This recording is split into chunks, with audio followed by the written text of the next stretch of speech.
Departamento para la Prosperidad Social, DPS. Quisiera arrancar con una introducción, y es la introducción de por qué hacemos nosotros el trabajo que hacemos, qué es lo que hace el sector de la inclusión social y la reconciliación, y por qué lo hacemos en la forma como lo hacemos, y qué nos enmarca.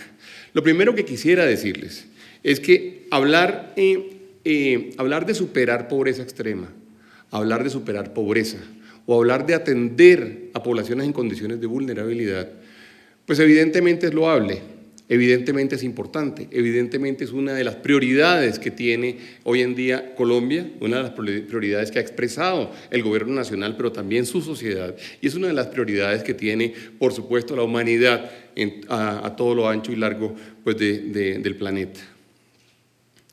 Sin embargo, hablar solamente de superación de pobreza, o hablar solamente de superación de pobreza extrema, o hablar solamente de atender algunas poblaciones vulnerables, puede ser una visión relativamente miope o una visión relativamente limitada del verdadero papel que tenemos nosotros, o el verdadero papel que tiene un Estado, o el verdadero papel que tiene una sociedad en particular, en términos de un modelo de desarrollo. Hay que decir que Colombia, desde hace muchos años, no tiene un modelo de desarrollo. Ustedes recordan, quizás si uno se pone a echar memoria y se pone a tratar de acordarse, ustedes seguramente el modelo de desarrollo más reciente del cual se pueden acordar es el modelo de la apertura, y se hablaba de la apertura como modelo de desarrollo. Aquí está Magdalena, que además participó seguramente de eso. Ese modelo de apertura es un modelo que, si nos acordamos bien, se llevó a cabo y se ejecutó en los años 90, a principios de los años 90. Es decir, en este instante estamos cumpliendo 20 años de la última vez que en Colombia se habló de un modelo de desarrollo. Hay, por supuesto, intenciones loables y hay intenciones importantes y hay intenciones con gran valor. Por ejemplo, cuando uno dice vamos a hacer un desarrollo del sector minero, o vamos a hacer un desarrollo del sector carbonero, o vamos a hacer un desarrollo del sector de petrolífero, o vamos a trabajar por la agricultura, o vamos a luchar contra la pobreza, o vamos a reparar a nuestras víctimas, o vamos a atender a los niños en condición de vulnerabilidad, niños, niñas y adolescentes en condición de vulnerabilidad.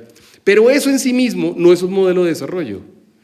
Eso en sí mismo no es como la gran reflexión que un país pudiera desarrollar y pudiera adelantar en términos de ponerse un norte y de imaginarse dónde queremos estar, cuáles son los esfuerzos que queremos hacer, cómo los tenemos que hacer, cuáles son las herramientas con que contamos a nuestra disposición para poder desarrollar el país y poder sacarlo adelante con una línea coherente y una línea conceptualmente estructurada.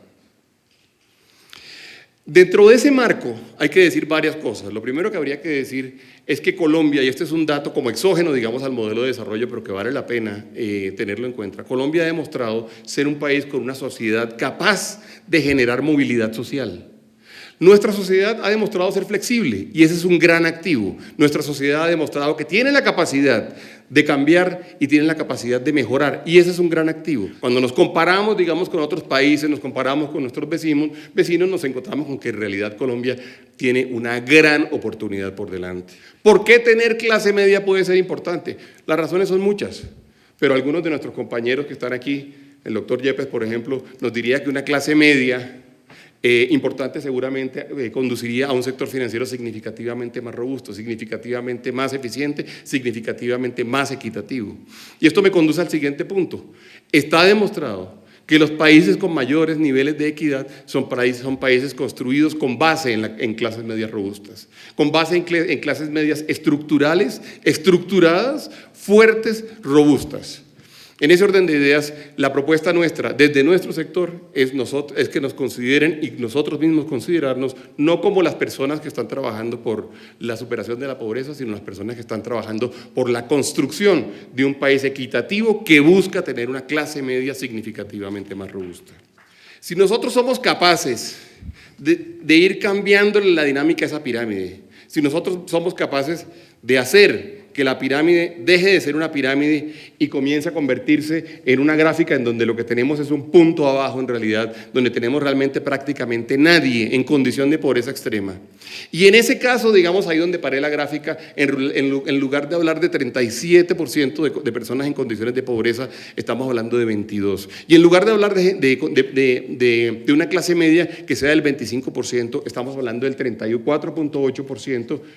Y tenemos la posibilidad de seguir impulsando y seguir quitándole la forma de pirámide a nuestra sociedad y volviéndola cada vez más un rombo.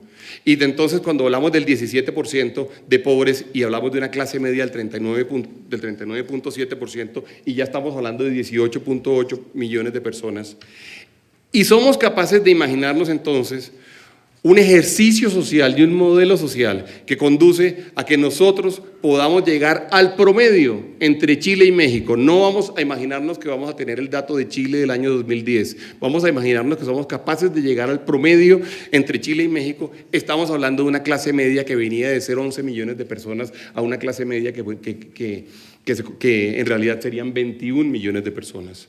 Cuando uno hace un ejercicio matemático simple y uno trata de identificar y de multiplicar estos ingresos que ustedes ven a su lado, por el ingreso individual por persona, por el número de personas que se van moviendo de una capa social o de una capa económica a la siguiente, ustedes se encuentran con que nosotros en el escenario actual tenemos un ingreso disponible para el consumo mensual de cerca de 9 billones de pesos.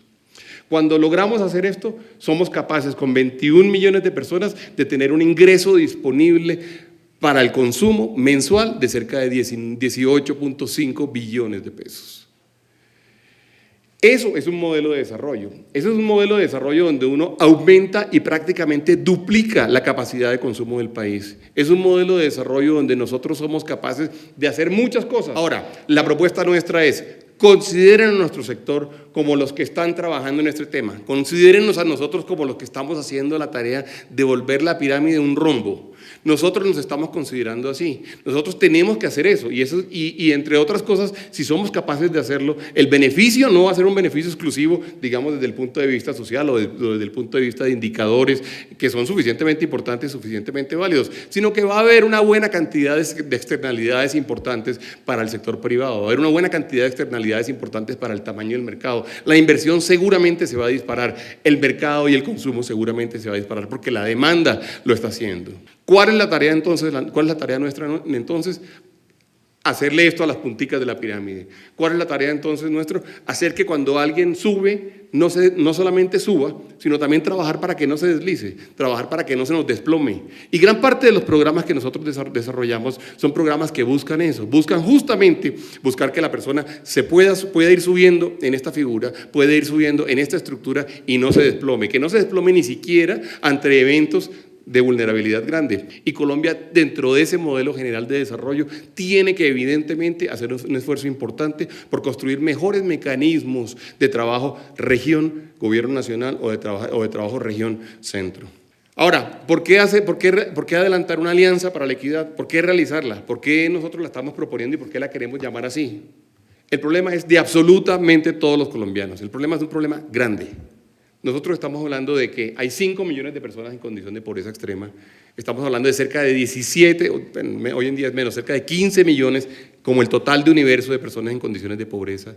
El ICBF atiende hoy cerca de 10 millones de niños, niñas y adolescentes. La unidad de víctimas atiende o va a atender en total, digamos, por el registro que tenemos en este momento, cerca de 4 o 5 millones de personas.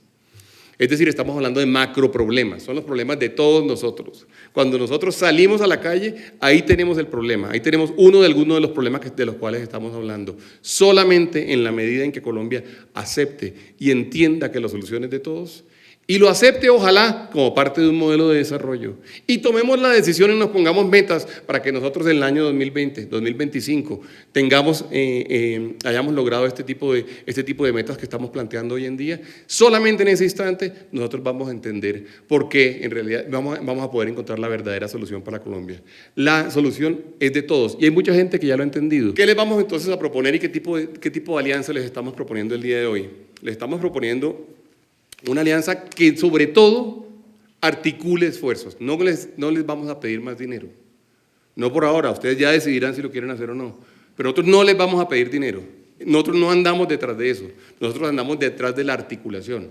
Nosotros andamos detrás de que la gente sea consciente de qué tenemos, qué no tenemos, para dónde vamos y cómo lo vamos a lograr.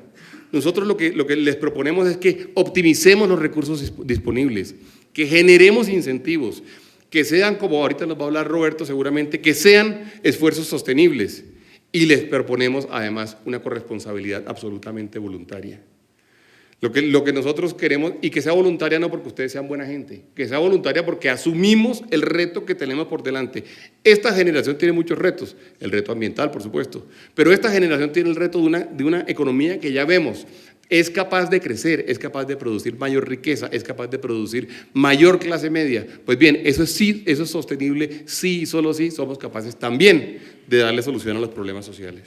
Les vamos a proponer que la responsabilidad social que ustedes desarrollan se una a los programas del sector de la inclusión social y la reconciliación, y en algunos casos con la ANSPE, en otros casos con el DPS, en otros casos con la unidad de víctimas, en otros casos con consolidación. Departamento para la Prosperidad Social, DPS.